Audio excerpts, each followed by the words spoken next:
All right. Here we are at another episode of Flipping Houses for Rookies. I was thinking this morning, Peter, about that new intro music that we have. I haven't listened to it in a little while. I'm going to have to go listen to it again. It's been about a month since I've listened to it.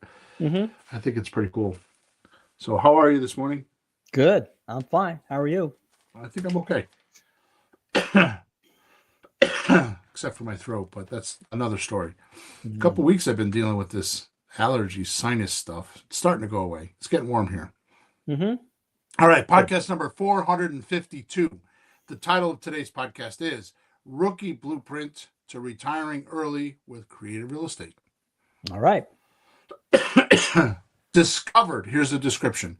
Discovered the wealth transfer mechanism that's helping everyday people create an early retirement level of income without 40 years time, capital, and even risk. In fact, Wall Street hopes you never find out about these secrets. While common everyday financial advisors keep pushing the same tired formula of saving 15% of your income for 40 plus years and pray the market doesn't crash before you turn 65. Well, that's what I was supposed to be doing all these years? Exactly. I didn't get that memo. You didn't get that memo, huh? No. In this week's eye-opening episode, we will reveal the exact blueprint that has helped hundreds of rookies escape their 9-to-5 salary prison. While their coworkers are grinding away, desperately trying to make ends meet, you will hold in your mind a simple way out of the trap and be secretly building a potential hands-off real estate profit machine generating 5 to 6 figure paychecks on demand for everyday folks. And you said hands off. Yep. You did. Hands off. Yep. If you take this secret pathway serious and truly believe it will work for you, it is an absolute guarantee you will be able to retire early and live life on your dreams. Now, before I start, just because you brought up the hands-off thing, I'm not going to talk about that too much today. I'm going to tell you how to get started and how to go in that direction. But let me see here if I can get my book out. If you go to podcast number...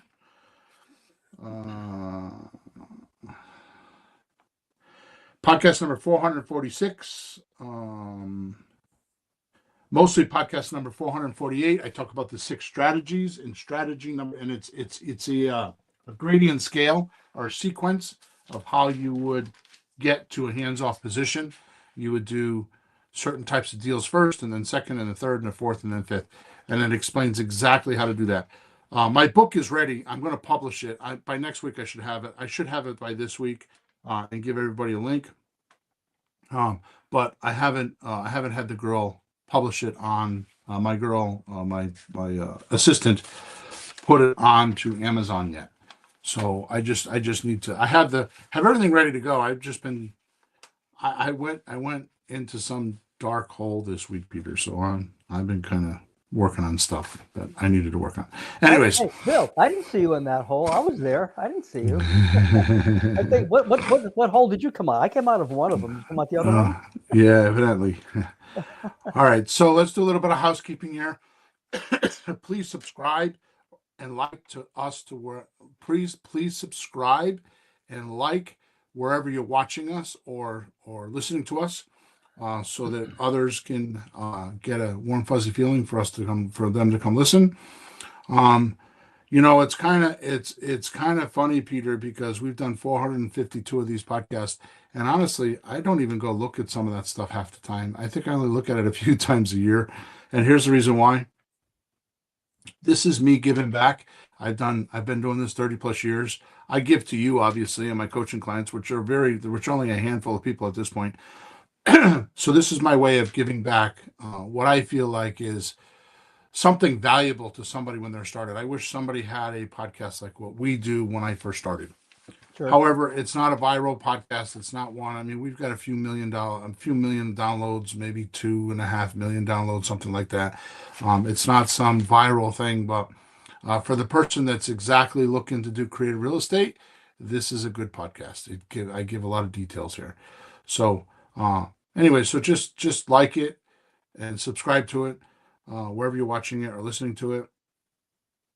Also, if you go into this in the description, you'll find a link to my new free newsletter. It's been out for a month now.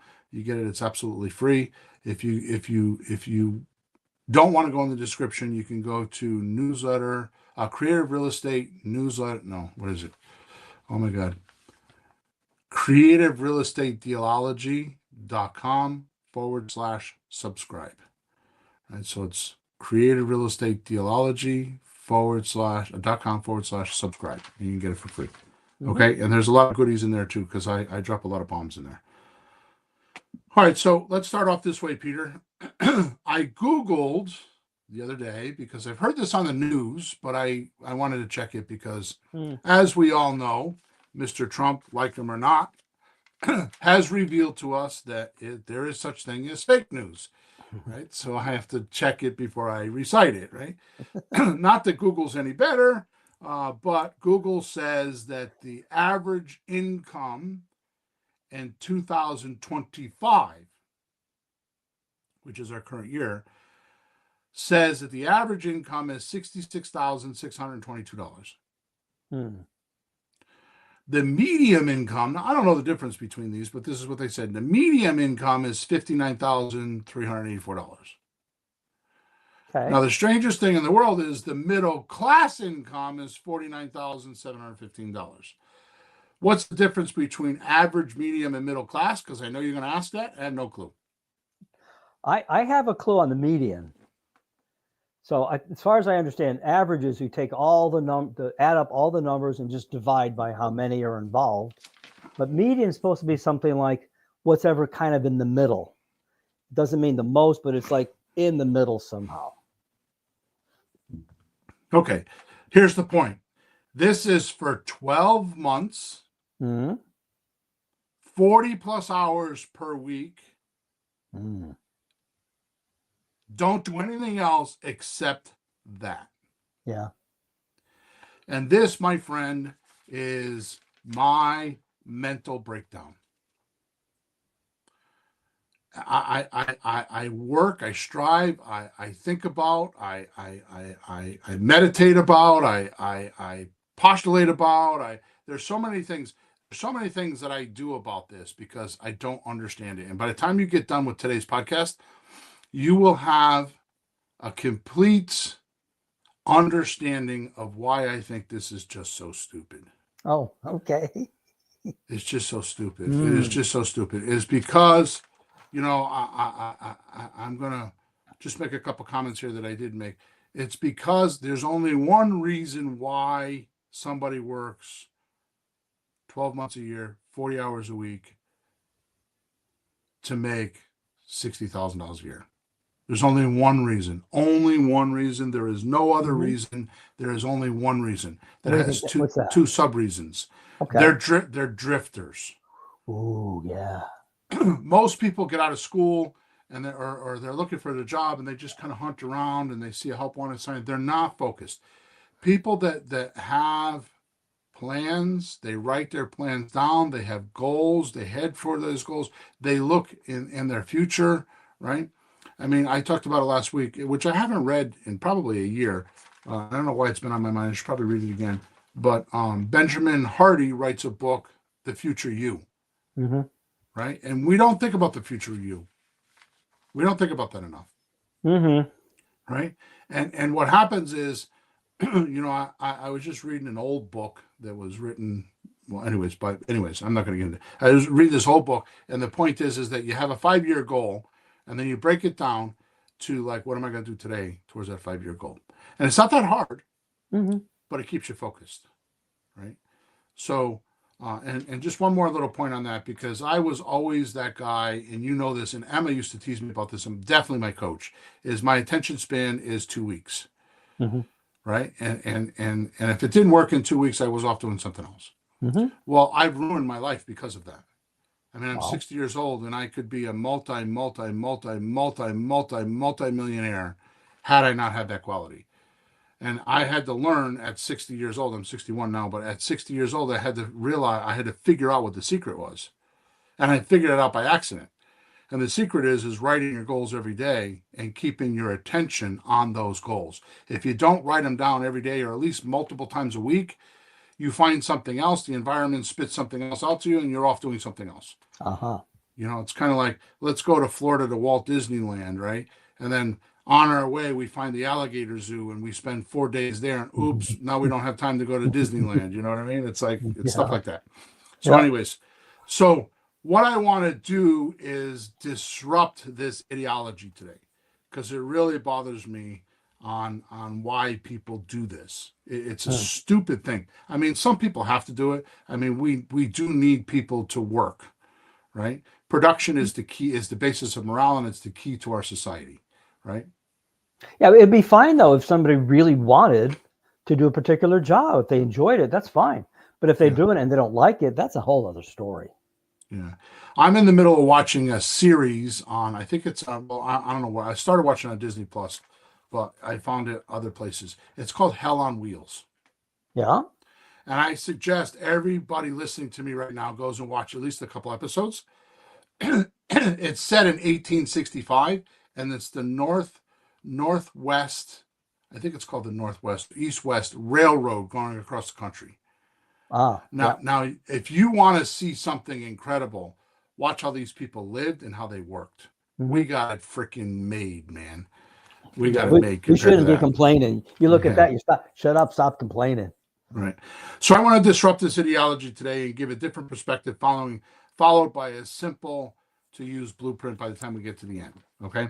Okay. So the first disruptor I want to talk about is this. I have four of them. Actually, I have five of them because I got one at the end too. So the first disruptor I want to engage in, meaning something that shifts your mind and makes you think differently, is don't put time and money in the same bucket. They're not connected. Hmm. The Henry Fords of the world did that by saying, I'll give you $5 an hour and I only want you working 40 hours a week because on the weekends I want you to go out and drive one of my cars and enjoy it. So buy a car too. Hmm. And that's where it came from, So right? connecting the time and the money Mm-hmm. together. Okay. Mm-hmm. Okay. Yep. Some of my best, excuse me, some of my best profits, some of my most incredible income came off the least amount of time that I did anything. Sure. Now, the only time you should put time and money together is when you're charging interest. If you're a bank and you want to stretch money out and get interest for it, then it matters. Hmm. So, who sets this in society, right? I mean, Rockefeller back in 1908, I think it was, or 1912, I don't remember which date it was, had professed that he did not want the education system to teach about money. Wow. He lobbied against that in the Senate. You could go find this online, right? He did That I not. never heard that. It doesn't surprise me. He did everything else stupid. I never heard that. That's horrible. Yeah, so he didn't want us to understand money, which is the reason why most of us. I mean, think about it. You get all the way to high school, you get all the way through college. Unless you took an economics course, you have no idea how. I mean, my daughter Jessie, who's 33 years old, has three kids, a husband, has a house, two cars. Right? She teaches. She's a professor. She's going for her PhD. Hmm. She's a smart little shit. Hmm. But she had to come to dad to teach her how to balance a checkbook before she went into college because she didn't know how to do that. Wow. I had to teach her. Robert, is his name Robert? Kiyosaki. What's his first name? Yeah, Robert. Robert Kiyosaki sold a cash flow quadrant, and that's what taught her about money. Yeah, the book. Yeah, Wasn't good the book. school. No, it Yeah. was a game. It was a game. It Oh, was a there's a game. Oh, game. the game too. Yeah, That's the right. Yeah, game. I never Yeah, saw that. You used to yeah. play that with the girls. Right. Huh? So it's what makes money is assets. So what you need to do is pour money into assets, and that's what makes money. So the Hmm. second disruptor is people don't want what you make. Hmm. They want what you do for them. Now, there's an old story, and I'm trying to keep track of my time here because there's a lot of things I want to tell you guys today. There's an old story about the guy. It's a marketing story about the the guy that goes into a hardware store and says, "I need a quarter-inch drill Mm-hmm. bit, a quarter-inch drill bit." Yeah. So the story goes that the attendant at the hardware store says to him, "Okay, well, what are you doing with it?" Right? The original intention was, is it for wood or is it concrete or is it, what's the bit for? Yeah. What kind of bit do Right? you need? He should ask that. Right. So the moral of the story, and it's a longer story than what I'm making it, is, well, he didn't really want a bit. He wanted a hole. Now I've taken this one step further because that's not true, because I've been really digging into, like, who do I want to do business with? I'm really stuck on this. In fact, you and I should talk about this, but if you want, it's like it makes a big difference, and that's what we're talking about today. Like, who do you want to do business with? If you pre-select, it's kind of like playing Russian. What is that, roulette? The roulette board?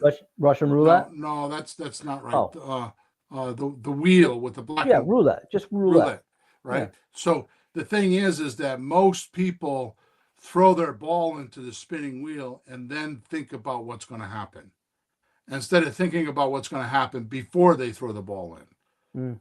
You understand? It's kind of like a weird thing, right? So today we're going to concentrate on, what do you think about before you go all in, Right. right? Like, Yeah. what could happen, why would it happen, and what is the best results you should get, right? Mm-hmm. Before you throw the ball in So it's kind of into the like wheel. it's like looking ahead and working your way back. Yeah, more or less, or at least taking a look at the repercussions and what effect it's going to create, Mm-hmm. right? So, anyways, going back to the guy that wants a drill bit. So the guy that wants a drill bit doesn't really want a hole. Mm-hmm. What he really wants is, he wants a hole to put a screw in that will hold a shelf up, because he's putting shelves in his bedroom, because he doesn't want the clutter in his bedroom anymore, and he needs to put shelves up to be able to clean the room up. And the reason why he's cleaning the room up is because his wife is on his ass about making sure the room is clean. So what he really wants is, he wants his wife to get off his ass, or he wants a clean room. You see what I'm saying? Yeah, that's funny. And It's and true and, though. and if you think about creative real estate this exact same way, it's a whole different world, Mm. right? Like, what do you really want? What's really at the core, and who can help you get that? So the third disruptor is, don't consider money is valuable. Money is not valuable. Money is fiat. Fiat money is the government says we have to use it, right? It's what money gets that is the true value, right? Mm-hmm. So, like, after all, people work hard to get money. I know you do. I know I do, Sure. right? And you Sure. don't have to, but you get money.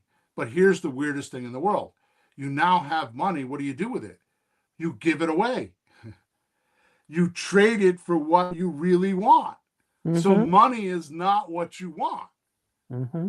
Money's not what you want, right? Right. What you want is a specific type of lifestyle, or some comfort, or it's going to come back to a lifestyle.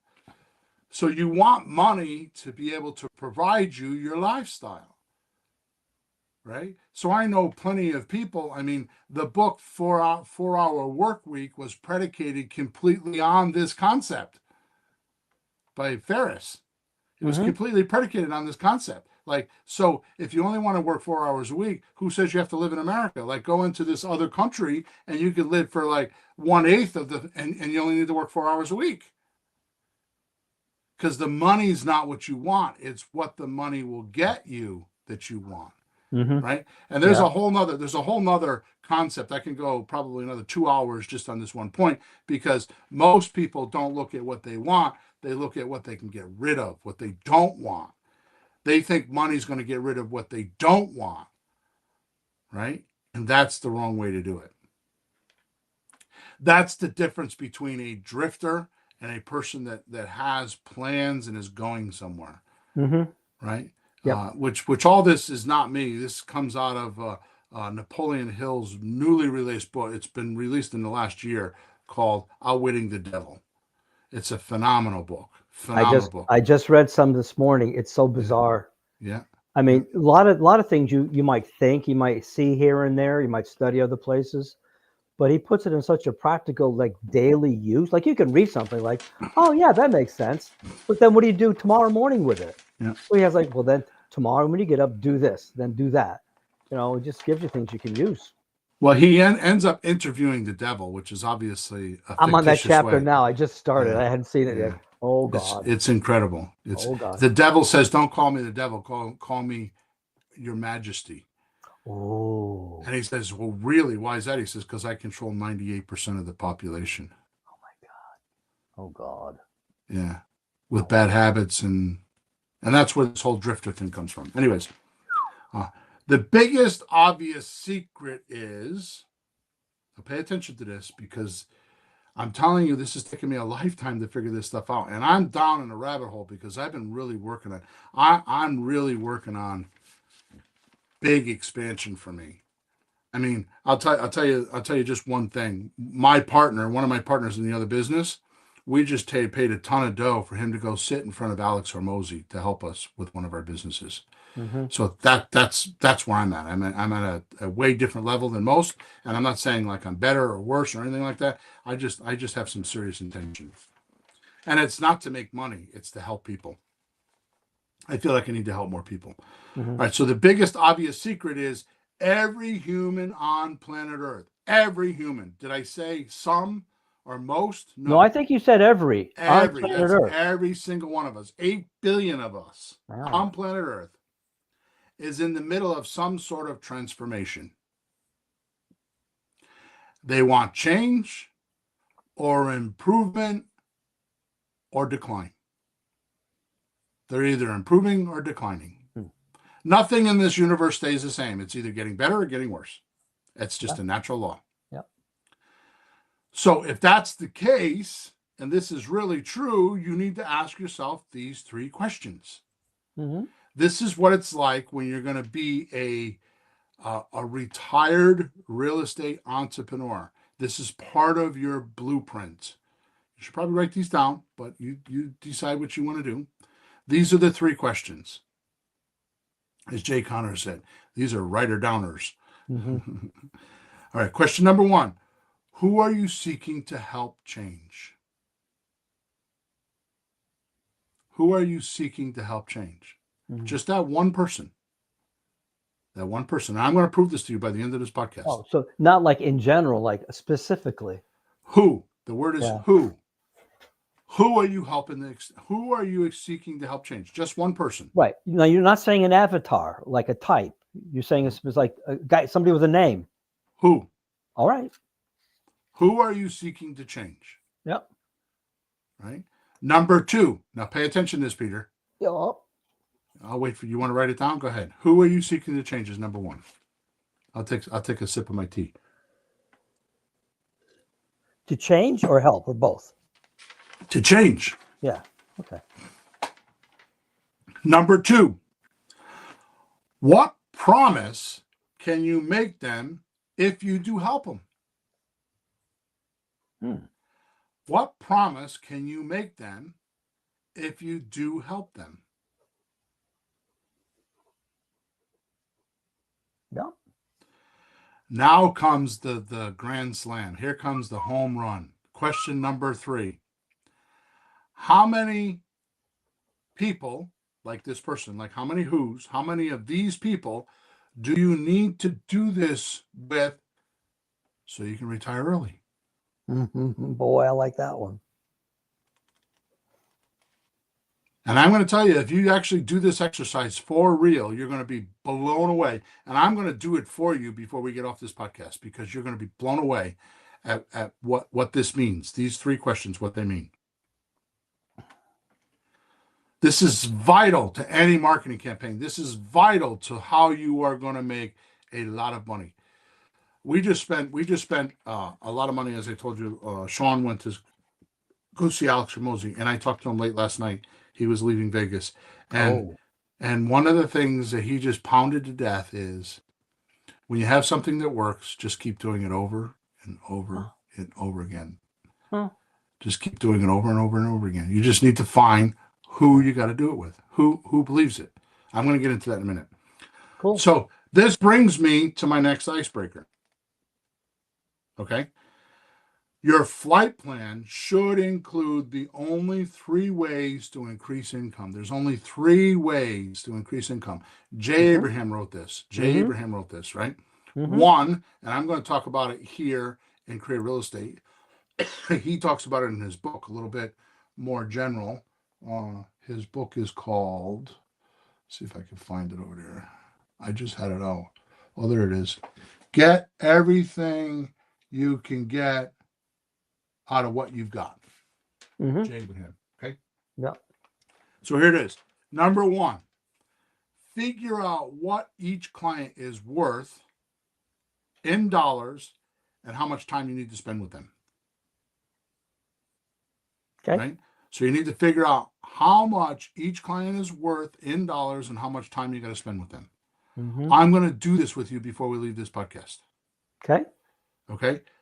Number 2, how many times you can get that client to pay you. Right. So let's talk about this for a second. So find out what each client's worth to you. So you, like, let's take your guitar business. Sure. So like, what's each client worth to you? So the average client, will say, takes 13 lessons. The average client, or whatever the numbers. I have no idea. I'm going to make it up. So say a year. Say a year. Okay, so 52 lessons, 50 lessons. Yeah. Okay, so what do they pay per lesson? 30. So $30 times. So each person you get is worth $1,500 to you. Right. Okay. Now, watch this. How many times you can get them to pay you? Well, luckily for this kind of business, it's every week, so it's repetitive. So you don't have to go chase a new plumbing client every day and another one every day. He said he's saying no to me. What? No. What? Because I think, and I'm kind of sloppy, I'm kind of kicking you in the nuts right now. I think you're missing the boat. Okay. Because you're not thinking outside the box. Like how can I get more out of each person, you're saying? How could they pay you more money? You already got $1,500 because you know that they're going to pay $30 a lessons for 50 lessons. You already got that. You already closed that. Right. So how could you get more? Well, some people take 45-minute lessons and some people take hour lessons. But you're selling time. I am selling time. Yeah. Well, in that regard, yes. All right. What if you went to some manufacturer that makes guitars or ukuleles or instruments, and you had a little display in your house with picks and guitars and like materials to clean your guitars with, headphones, amps. I don't know enough about music. Merchandise. If you had merchandise, not a lot, high profitable merchandise that they would use all the time, would that cover how many times could you get money out of them? I texted you yesterday this website called Notion. Right? I don't know if you looked at it, right? I was looking for Notion. Notion is a software that it's like a management software. Yeah. And I found this by accident, right? So this Notion is for composers, right? And musicians. So why couldn't you have these Notion documents for songs they want to play? Like, suppose the most famous song you teach everybody is Stairway to Heaven by Led Zeppelin. Sure. So why not have a Notion book just for that one song that they can buy for $10 or $20 or $500 or whatever? It's something that they can buy to add to their lessons. Right? You could also tell them, okay, for an extra $15, if you play the music, you can send me a recording and I will coach you during the week with something like Hello Talk or what was that, Voxter, or you know what I mean? An app, like a special app. They can send you the music, and you can say, and you charge them $15 extra a week to listen to their music when they're practicing. Mm-hmm. right? This is how many times can you get them to pay you? Right. So this is optimizing each person, getting more per person. Okay. In creative real estate, one of the things that we do is we add appreciation to their deal. So they're not just paying us $200,000 for the house, it's a 0.25% more per month. Mm-hmm. We're also getting down payment assistance, so we're getting them to pay us extra each month, right? Plus, there are other ways to make money, like there's a garage in the back. You can charge extra money for the garage. You can charge for pet fees. You can charge for extra people in the house. These are all ways that we could make extra money with a person. Is this under upselling? Or is that different? That's a little bit different because upselling is right after the sale. I'm talking about, so Jay Abraham said the first one is figure out what each client's worth in dollars and how much time you spend with them. Yeah. Right. So you're saying that you need to in your music business, you're charging $1,500 for 50 hours of your time a year. Mm-hmm. But you're intimate with these people because they come to your studio and they work with you. Mm-hmm. So what I'm saying is because you get intimate, you could sell them other things. That's not an Mm-hmm. upsell. That's just a convenience Just because like they're yeah, it's more diversification. they're buying that stuff somewhere else. Why not from you? Why or at least have an affiliate with the guitar company so you could sell a guitar and make an extra $100. Mm-hmm. You don't even have to have the guitar there. Mm-hmm. You can have a book with them, right? Yeah. I mean, there's so many ways. So number three, because I want to move on. Number three. Wait a minute. What was number 2? It's the one we've been talking about. So number one is figure out what each client's worth in dollars. Mm-hmm. And number 2, how many times can you get that client to pay you? Okay. Oh, that's the second half of that one. I got you. So it's number 2. It's not the second half. So the first number 1 is figure out what each client is worth in dollars and in time. That's number 1. Mm-hmm. Number 2 is how many times can you get that client to pay you? Okay. And then number 3 is how many months, or in our case, how many years can you get that client to be on your program of paying you? Mm-hmm. Yep. Those are the only 3 ways to increase your income. Mm-hmm. Right? So how do we seek our own little pockets of uniqueness so we get attention? Right? And this is the key, literally. It doesn't make sense to make a key and then run around looking for a lock for that key. That it fits? Yeah. Doesn't make sense, right?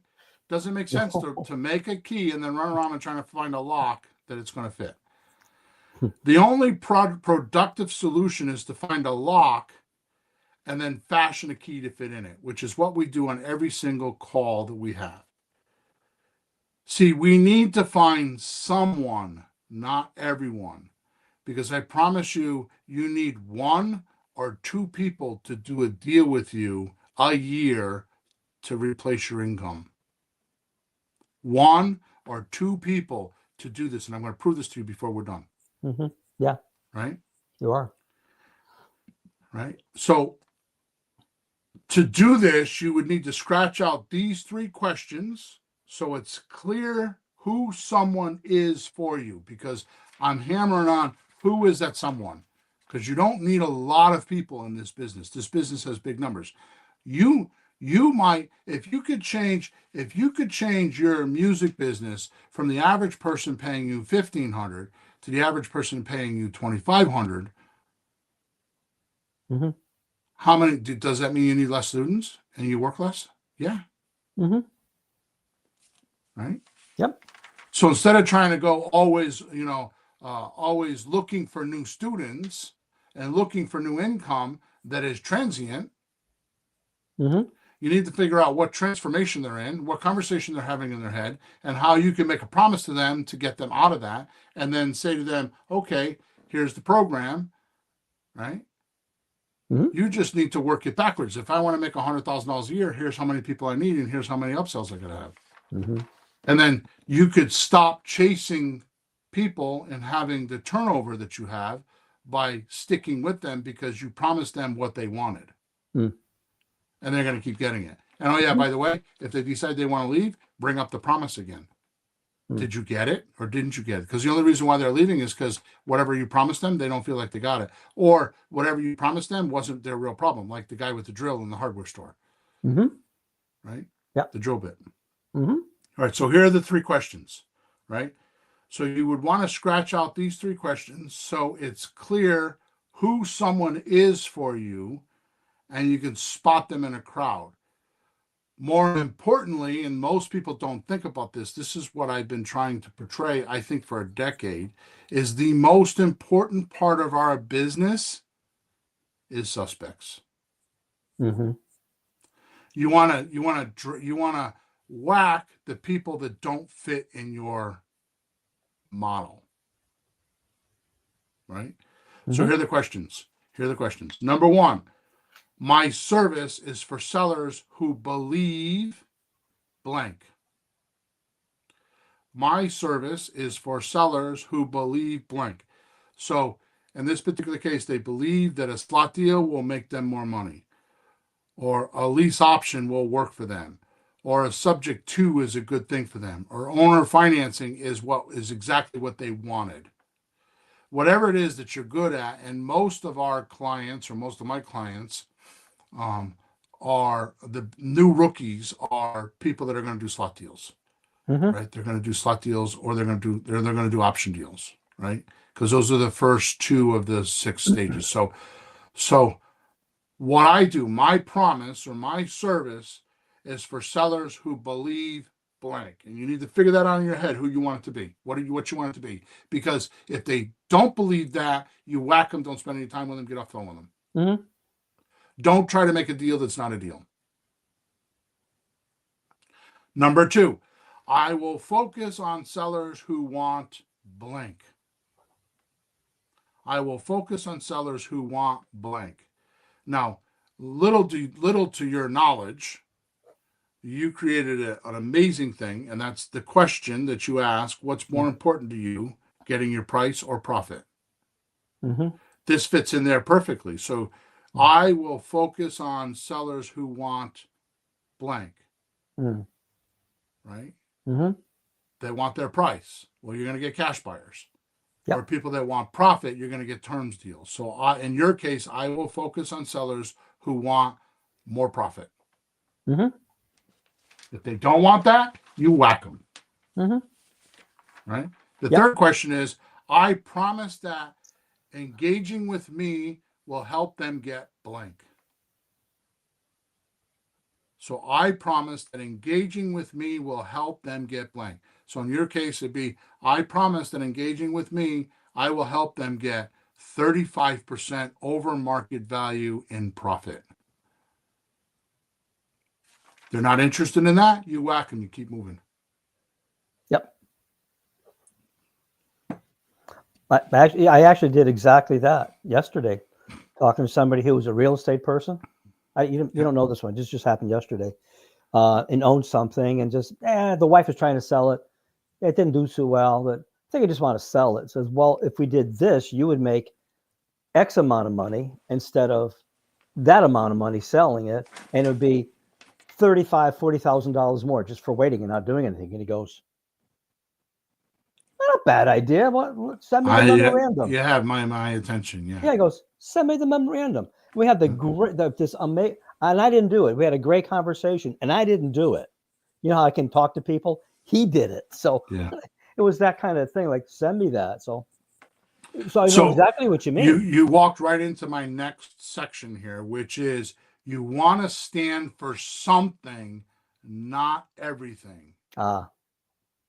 Sellers will remember you for your uniqueness of caring for them before they care what you do.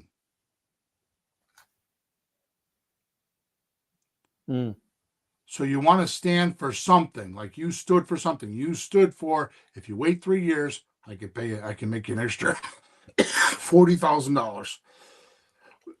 Right? Mm-hmm. You made a promise. Yep.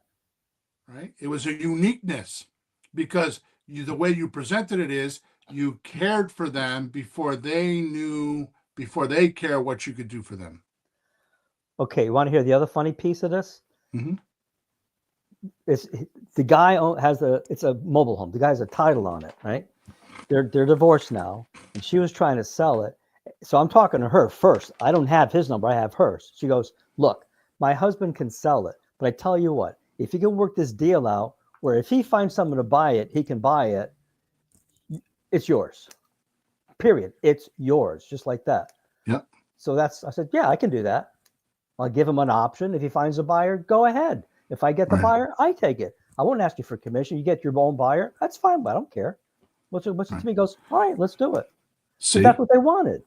it's clarity. See, Because you, I've been listening to your podcast. yeah, that's awesome, Peter. That's awesome. And it's not that So, hard. It's the strangest thing. It's like talking to somebody and just listening to them and asking a few questions. Like, what do you want? Okay, I can do that. You can? Yeah. All right. exactly. All right. So, Peter, I want you to sit back, lean back in your chair. I want you to fasten your seatbelt, and I'm going to take you on an Elon Musk rocket ride. SpaceX, here we go. Think Okay. about this, Peter. Think about Yeah. this. Yeah. You need to remember this for the rest of your life. A lifeguard doesn't have to spend much time pitching to the drowning person, do they? No. When the lifeguard shows up with a little buoy, the person will inherently know what's at stake, and you don't need to do much convincing. Mm-hmm. Now, I'm not saying we're dealing with desperate people. I'm not saying that at all. Mm. But they are in the middle of a transformation. They're trying to change something. What is that something? And when you show up with that life buoy, there's not much explaining, is there? Nope. Go up or go down. Right? So, how do you shortcut this process that we're talking about for 40 minutes? Right? Mm. Easy. And it really is easy, but it's not going to be at first because you're going to have to think about this. Yeah. Find sellers that dream about what you can promise for them or promise to them. Find sellers that dream about what you could give them or promise them. Mm. This works for your guitar business too. Mm-hmm. This works for any business, Mm. right? I'm a part of a high-end coaching group with Perry Belcher. Yeah. And I was on a call last night, and he just drops all these bombs. It's like probably how I am for others, he is for me, right? And he says, "You want to make a lot of money? I'll tell you how to make a lot of money." So everybody said, "Yeah, okay." He says, "All you need to do is figure out how to give away for free what everybody else is charging for as your first product to impress somebody and then sell on the back end." Mm. That's what we do. Mm-hmm. Well, how do we do that? Like the the conversation is free. You mean in the conversation then? No, what I mean is Oh, that in the podcast? we spend too much time. We spend too much time talking to sellers. Yeah. We don't need sellers. We don't make money off of sellers. We make money off of buyers. What we need is inventory. So we need to think like a realtor, and we need to be able to get inventory as our bait to find the buyers to come Oh. hunting around for the bait. Right, because it doesn't cost us anything to get inventory. A $50 option, $100 option, $20 option, Yep. which you don't have to Right. give them right away. We only have to give it to them before the deal goes, Right. just because. So when you're talking to a seller, right, that's the front end sale, and then the back end sale is everything you could do with the buyer. Mm-hmm. All the money you can make the buyer. Like I'm talking about appreciation and all these other down payment assistance, all these other ways that we were talking about. Number two, on getting them to pay you more money. Yep. Because there's a lot of ways to do that. But who is paying you money? The buyer's paying you money. The buyer is paying you your profit. They're paying the seller. They're paying the lien holders. They're paying everybody. But if you don't have a property to show a buyer and lure them in to take a look at it, you don't have a business. You got a hobby. Mm-hmm. And spending all this time learning how to talk to sellers is wasted time. It's useless. Realtors don't do that. They don't have to go through all this training on how to talk to their people that give them listing agreements. Why do we do it? So I said it's easy. Find sellers that dream about what you can promise and do for them, which means you don't need everyone, just that one someone that believes your offer claims, whatever claims you're giving in your offer, are true and generous or valuable to reaching their dream. Remember what I said, money is not what you want, it's what you're going to do with the money. Yeah. That's the value. So too many people go into real estate thinking that money is the core negotiator. No, Yeah.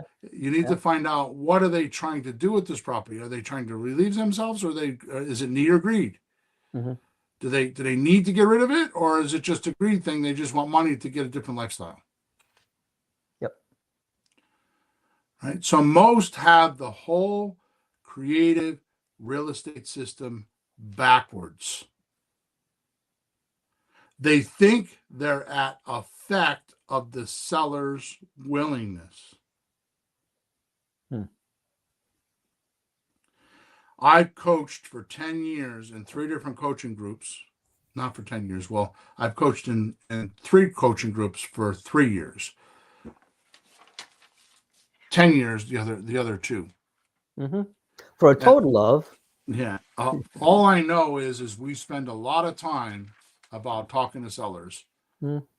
And that's at effect. Well, they won't do this, or they won't do that, or they're going to handle this objection, or they won't. No. What you need to do is you need to figure out what they want and then give it to them. And then bring it to the market and see if you can make money, because your decision is not the final decision. It's your buyer's decision, the one that's going to pay you. So you need to figure out how you could take the seller's theories and philosophy and ideas and dreams, mostly their dreams, and see if it'll work. You're not the judge and jury of that. You know, I told you I was watching this Hell on Wheels. So they have a little gunfight because the railroad's coming through, and they got a piece of land, and there's this religious guy that shoots somebody, right? And he brings in the cavalry, you know, the military, right? And they go out there and they find the person that's because his sheriff got shot, right? Yep. So they go out there with horses and a piece of rope, and there was no judge or jury. They were like, "You shot him," put the rope around his neck, and they hung him. That's not allowed anymore. Why? Because maybe he didn't shoot him. Maybe it was the father that shot him, right? Here's my point is, this is exactly how people deal with sellers. They put the rope on and they just hang someone. They just make a decision just like that, and don't think they think that they're the judge and the juror. Don't do that. What you need to do is just sign a contract and get somebody going. And then let the buyers go survey it with your buyers. Only survey with people that use their wallet. Those are the people you listen to, the ones that pay you. Yep. So don't think you know it all. Just sign a contract. Get a 90-day option agreement. Whatever they want. Let me see. Even if it's not all cash, just get a 90-day option agreement. Say, let me see if I can go find that buyer for it. You want $20,000 down and $8,000 a month? Okay, let me see if I can go find someone. And then at least you have inventory to go find buyers. It'll attract people, and other things will happen. It'll loosen up your communication lines, and it'll get you talking to more people, and things will flow more. Don't be so rigid on talking to the seller. Just give them what they want. Sign an option agreement that's non-committal, and let me go put it on the market and see what they say. Let me see what the buyers say. All right, so let's draft out the blueprints to flip you from being at an effect point and put you back at cause. Okay.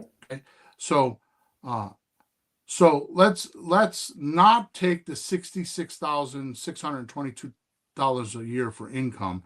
Let's take $75,000. Sure. Okay.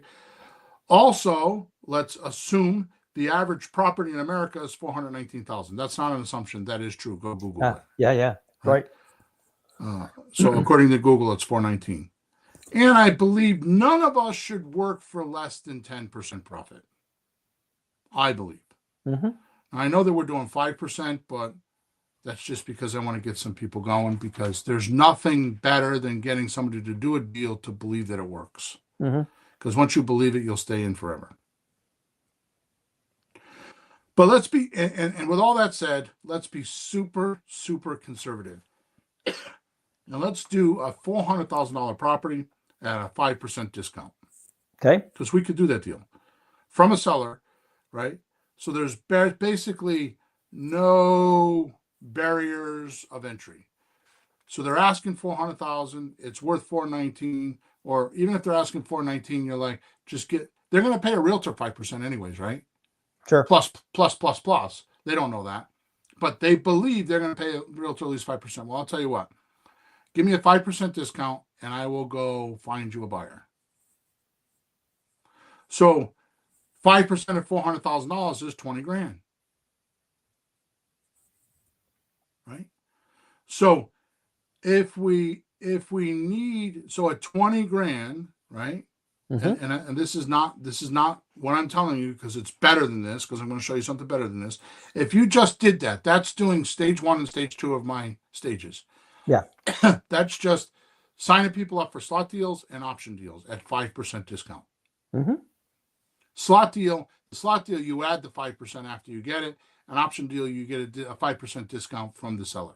Mm-hmm. So on a slot deal, you just give them their asking price. It's $419,000. I'm going to mark it up 5%, and that's what I'm going to go sell it for, because it's a terms deal. Because if you were to buy my computer today for $1,000 in cash and pay $1,000, you're paying $1,000. But if you swiped your credit card and paid over 24 months, you're no longer paying $1,000. So people that buy on time pay more. They know that. So you're going to tack the 5% on top of the 419, right? Or the 400, right? But if a person wants all cash and they want to take time out, they have to give a 5% discount, right? So that means if you did this deal with $400,000, you need 3.75 deals per year to make $75,000. You need three and 3/4 deals to make $75,000. So that means you need to do one deal a quarter. Yep. When you find the right someone. That's if you just wanted to replace your job for 40 hours per week to maybe doing 40 hours per month. You could replace your job of $75,000 a year. Instead of working 40 hours a week, you could work 40 hours per month. And can easily do these deals doing our, like I said, what I call the Explorer and the Cash Extractor. So the Explorer is the slot deal. You're exploring what you can do with the market because you're testing before you're investing. And the Cash Extractor is the option deal where you're extracting all the cash out of the property, right? So Explorer is testing while you're investing. They're all testing while you're investing using slot deals. And the Cash Extractor is using option deals like a realtor uses listing agreements. Okay? Yep. Correct. All right. So that's stage 1 and stage 2. Stage 3, which we don't talk enough about, which is what this whole podcast is about today, is what I call the income expert.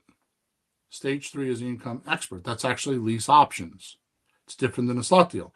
The reason why is because you're going to get 15% worth of equity and 20% worth of cash flow, right? But an income expert is where we start to retire early, right? With cash flow to the next level by using money now, money monthly, and money later. What we're doing is we're no longer testing the buyers.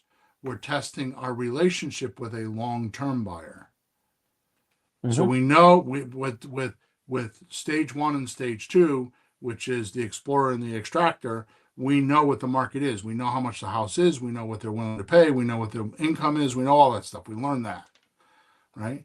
But when you go down to the income expert, it's now you're testing and you're testing and not investing in the money, not the house. Right. You're testing and investing on the money now, money monthly, money later. In this stage, you're still testing, like I said, but not investing and working directly with long-term relationships.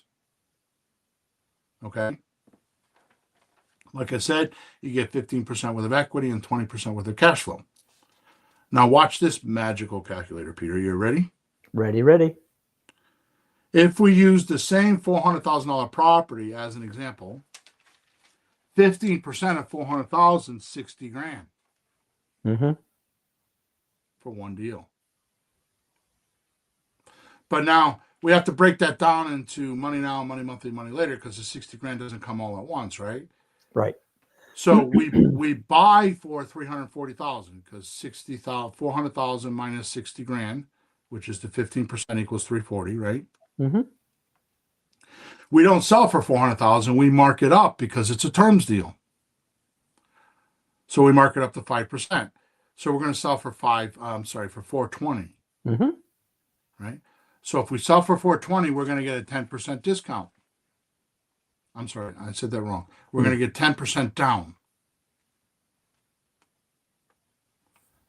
So if we sell for 420, isn't that 5% down? No, we're going to get 10% down. Okay. Right? In this case, we're going to get 10% down. So we're getting 40,000? Yep. 42,000. 42,000. Okay. Right, which you can get, you will do because people have that. I mean, think about it. Most mortgages need that these days. I mean, a conventional mortgage is 20% down. And by the way, even if you did go get an FHA mortgage for 5% down, you're going to have closing costs. It's going to equal to almost 10%. Oh, interesting. They're not all going to do that. Right? But 10%. So I'm saying all you need to do is find one person. I'm talking about one person. Yeah. One person. I'm not talking about your whole business. I'm talking about one person. Right? So that means 420,000, 10% is $42,000. Down. Right? Now let's say we were to get $2,300 a month without the taxes and insurance, because I don't want to put that in there, right? So on a $420,000 house is probably going to be like $3,500, $3,300, something like that, with the taxes and insurance. But just principal and interest is $2,300 a month. Okay. Right? Also, let's say that the seller owes $300,000 and their mortgage payment's $1,610. Again, not with taxes and insurance. I left that out for example reasons, right? Sure. So if we take the $2,300 and we subtract the $1,610, that's $690 a month, or $8,280 a year. So we have $42,000 plus $8,280 for the first year. That's $50,280 for one deal. Because we were focused on that one person to feed us, that one person. And we were looking for a rent-to-own situation. So we bought on a rent-to-own and we subleased it, and we're making these deals. We didn't own the property. We're just controlling the lease with an option to purchase. All right. And we're making that money. We don't have the deed. We don't have that responsibility, but we're controlling it so we can make that kind of walk money. away anytime we want. Yeah. If there's anything fishy. And the owner still gets some of those benefits because he has the deed. There's some tax benefits, interest benefits. It's worth it for him. So he gets. I'm going to drop that bomb at the end and how you find this person. Okay. Because it's real simple, right? And we're at 58 minutes, so that means we got to move along here. So that means you're getting $42,000 for a down payment plus $8,200 a year, which is $690 a month positive cash flow, right? For 12 months. So it's $50,280. Middle class, I told you, makes $49,000. So did we need time? Did we need to put in 2,000 hours, 40 hours a week times 50 weeks, because you got 2 weeks for vacation. Yeah. 2,000 hours to make $50,000. Nope. So you can't put time together with money in this formula. Right? You just Right. need to find that one deal, Hmm. that one somebody that will let you do the deal, the seller, and that one somebody that will buy it. Which, by the way, the buyer is very, very easy. Because if you're offering terms, then they're more interested in the payments than they are the price. Sure. All right. So if we take $42,000 and minus the 42 grand that we got for down payment, that leaves us with, they owe us $378,000. Mm-hmm. Right? Which means we still have $38,000 left. Because remember, we paid $340, right? I think I'm getting confused. Was it 400,000 or 420? Okay. So we had a $400,000 house. We Mm. got 15% discount. We paid $340. Right. We sold for $420 Okay. because it's a terms deal. Mm-hmm. So we added 5% because we can, because it's a terms deal. Mm-hmm. So Gotcha. if we take the $420 from our buyer and subtracted the $42,000 that they gave us, they still owe us $378,000. Mm-hmm. We only have to pay the seller $340,000, which leaves $38,000 left. Right. So the $38,000 is the back end money. That's Mm-hmm. the money later, and our money now, money monthly, money later, right? Yep. So let's say you did 2 of these deals per year. Do you think you can find 2 people who would accept your promises and trust you to do this deal? Just 2 people? Just 2 people? Just 2 people? Now, if we go back to podcast number 451, we talked about having the board on the wall with 100 slots on it, right? Mm-hmm. Okay. Now, I'm making this so stupid, Peter, that this is a Alex Hormozy Grand Slam offer. You have to be stupid to say no. Mm-hmm.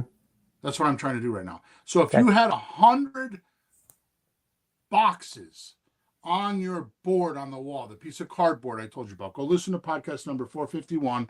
We talked about this last week, right? It's about time. The name of the podcast is How to Find Unique Time to Do Creative Real Estate Today.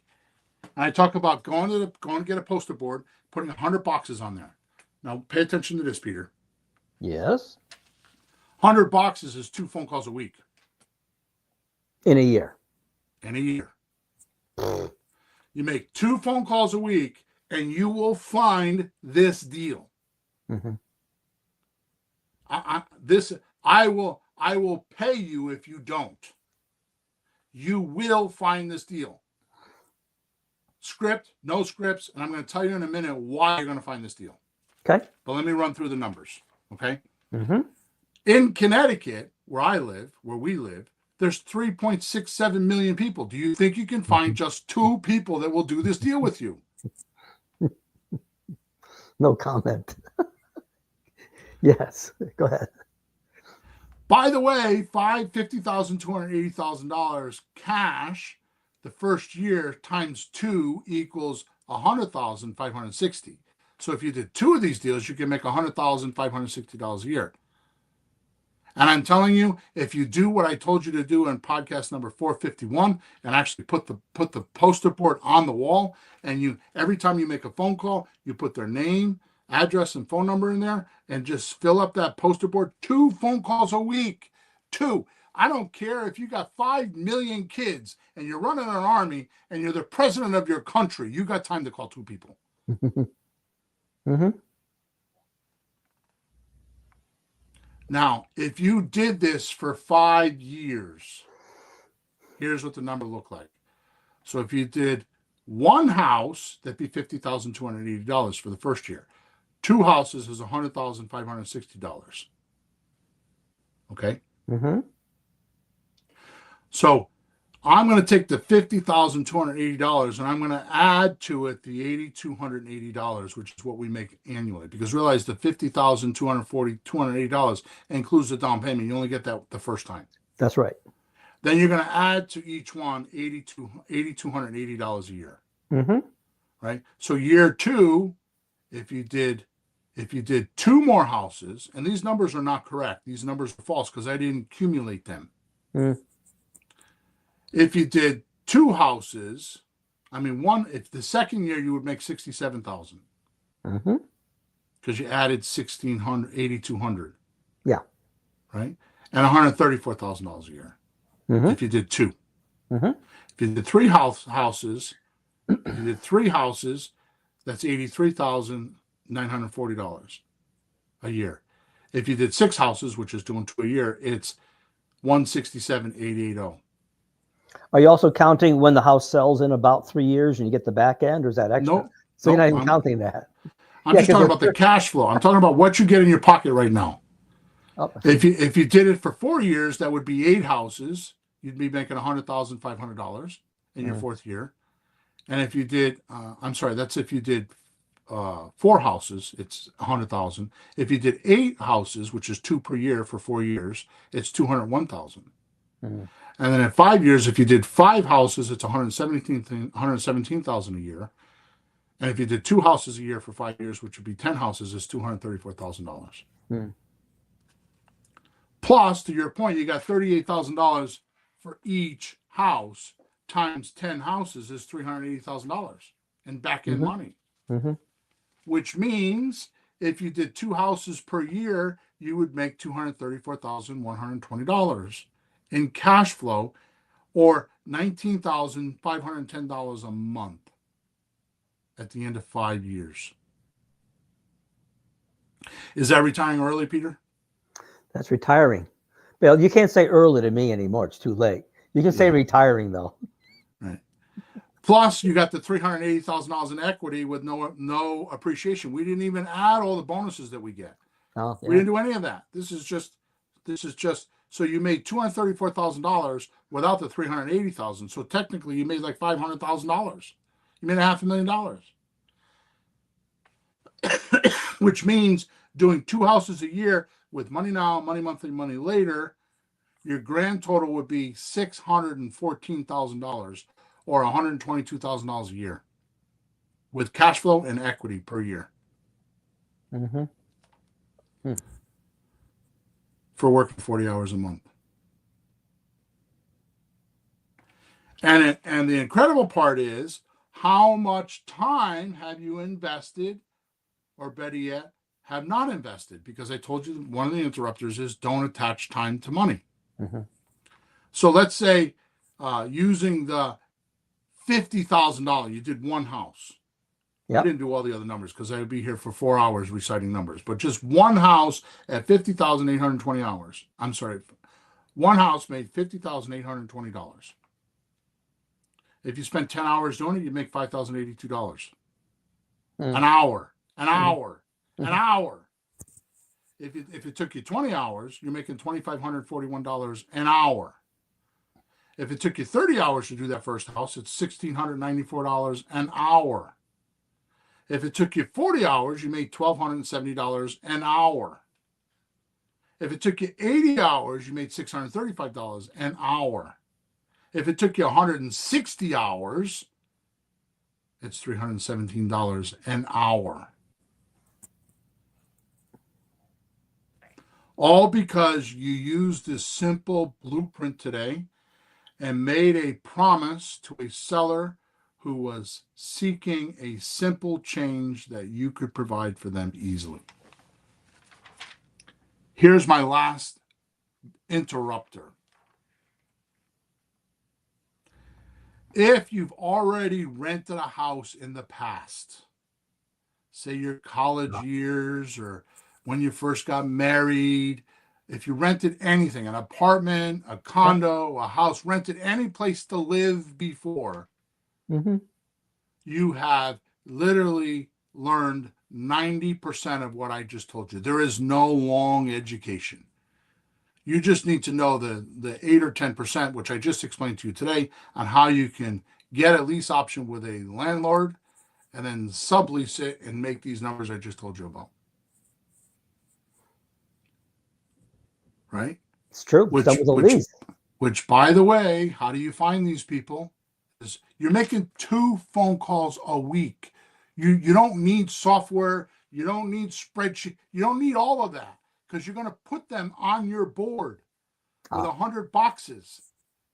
So it's all recorded on that board. You don't need anything. It's simplistic.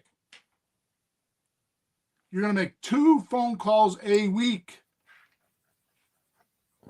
And here's how you're going to find those people. You're going to go on Facebook Marketplace and look under the rental section, and you're going to text 25 people a day, which takes literally 3 minutes. And then, oh yeah, by the way, you can answer the message because they're going to message you back, right? Yeah. I said text. You're going to send them a message, right?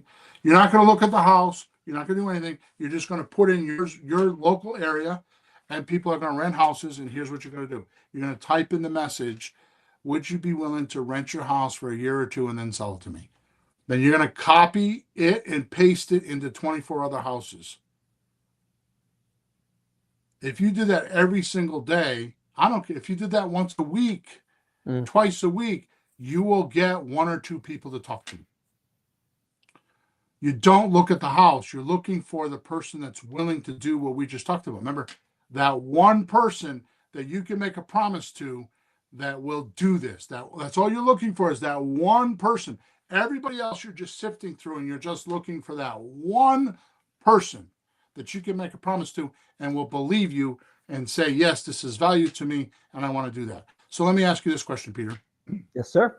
If you're a landlord and you're renting property, and somebody comes along and say, hey, I'll keep paying you what your tenants are paying you, but I'll take away all the landlord obligations. Is that enticing to you? Well, a landlord will get to the point where you're starting to think, I can't keep doing this forever. And you say, well, how about we do this for another 2-3 years and then we sell it? He goes, that's kind of what I was thinking, another year or 2. Because they like milking it a little, right? They want to milk it a little bit more, but they're thinking, my knees hurt, my back hurts, I'm getting tired of this aggravation. Wait a minute, I don't have to be a landlord. I can still make some money. I'm not even going into all that, because I'm going to tell you, if you do 10 of these to a year for the next 5 years, some of those deals are going to like what you're doing, and they're going to want to, because you're paying them every month, and they had no problems, and they collected checks, and you kept your promise. They will turn the deal into an owner finance deal, and you got a whole nother layer of. I'm giving you the absolute pathetic, like you're a complete, absolute lazy, fat idiot, and don't want to do anything except just collect money. Which I'm not saying anybody in this room is doing that, but that's the worst scenario I'm giving you. Yeah. The other place you can go is so when you're on Zillow, you're not looking at the houses. You don't care about the houses. You're looking for the person's motivation. Because you're not moving in. You're not living there. Somebody will live there. What do you care? Your buyer is the one that's going to make the decision, right? Also, you can go on Zillow. Zillow has a whole rental section. Just go on Zillow. You can go on apartments.com. You can go on to avail.com. These are all rental sites. And just message, would you be willing to rent for a year or 2 and then sell to me? Yeah. You're looking for one person, maybe 2. Do one at a time. And all you're looking to do is fill your boxes on your wall. That's it. The first phone call you make, you'll be a fumbling idiot and you will completely, absolutely suck. But then the next phone call, you'll be better. And I promise you, by the time you get to 100 phone calls a year, in a year, you are going to figure out how to talk to a seller and a buyer. Because I promise you, if you actually have an interengaging, just like I talked about in podcast number 451, you will get a deal. You'll find somebody motivated enough that will want your promise and will believe you and allow you to do this. They're going to look at you as a property manager that they don't have to pay. Mm-hmm. So you're going to tell me that there's not one person renting in your area that's not looking for a property manager or somebody to relieve them of their landlord obligation? You're going to tell me you can't find that? I call that bullshit. Mm-hmm. Put your board up, make your 100 boxes, get onto Zillow, get onto Facebook Marketplace, and make these calls. 2 people a week. And you'll make the money I talked about today. All right, I beat it to death. I'm 14 minutes past the hour. I hope you enjoyed what we talked about today. I hope your mind opened up. I hope my disruptors change your way of thinking.